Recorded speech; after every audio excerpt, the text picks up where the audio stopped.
సికింద్రాబాద్ బేగంపేటలోని కేసరి హనుమాన్ ఆలయంలో శ్రీరామనవమి వేడుకలు ఘనంగా నిర్వహించారు. శ్రీరామచంద్రమూర్తి సీతమ్మల కళ్యాణం అంటేనే జగత్ కళ్యాణమని తెలిపారు అర్చకులు. రాములోరు కళ్యాణానికి వేల సంఖ్యలో భక్తులు పాల్గొన్నారు. పూజా కార్యక్రమాలు నిర్వహించి తీర్థ ప్రసాదాలతో పాటు అన్నదానం చేశారు.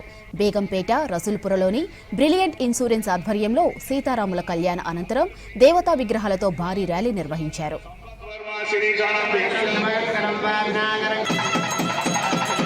శ్రీరామనవమి ఉత్సవాలు బ్రహ్మాండంగా చేస్తాం. మేము ఇప్పుడు మా ఎంప్లాయీస్ అలాగే బయట వాళ్ళు దగ్గర 1000 మంది జనాలు ఉన్నారు. దీంతో మేము హిందూ ధర్మాన్ని ఎలా ముందుకు తీసుకెళ్ళాలి, సనాతన ధర్మాన్ని ఏ విధంగా కాపాడుకోవాలి, ఈ విధంగా మేము ర్యాలీ తీసుకుంటూ మేము ప్రతి సంవత్సరం చేస్తున్నాము. శ్రీరామనవమి మా అందరి ఉద్దేశము హిందూ ధర్మం కాపాడము, సనాతన ధర్మాన్ని కాపాడమే మా యొక్క ముఖ్య ఉద్దేశము. మా కంపెనీ పేరు brilliant insurance broking services private limited. ఈ కంపెనీ తరఫున మేము చేస్తున్నామండి.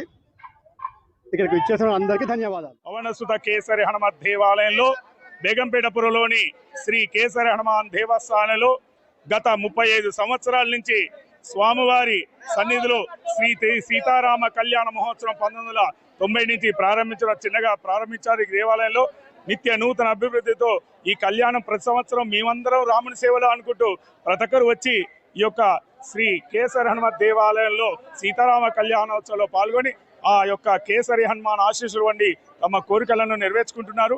ఈ కేసరి హనుమత్ దేవాలయంలో ఆలయ ఫౌండర్ చైర్మన్ గారు మరియు వారి కుటుంబ సభ్యులందరూ కూడా ఈ యొక్క కార్యక్రమాన్ని దేవతా ధర్మసాగర్లలో ఉంది. ఆ యొక్క ఎగ్జిక్యూటివ్ ఆఫీసర్ గారు వీళ్ళందరి గురించి కూడా ఈ యొక్క కార్యక్రమాన్ని నిర్వహిస్తున్నారు.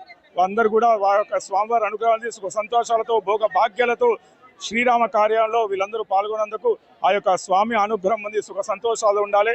ఈ యొక్క అన్నదాన మహత్యాన్ని కానీ ఈ యొక్క కళ్యాణ మహోత్సవాలని సహాయపడిన వివిధ దాతలందరూ కూడా పేరు పేరున శ్రీ కేసరనాథ్ దేవాలయం వాళ్ళందరికీ కూడా శుభాభినందనలు. ఎప్పటికి ఇలానే చేస్తున్నారు. ఇంకా కార్యక్రమాన్ని ముందు తీసుకుంటారు.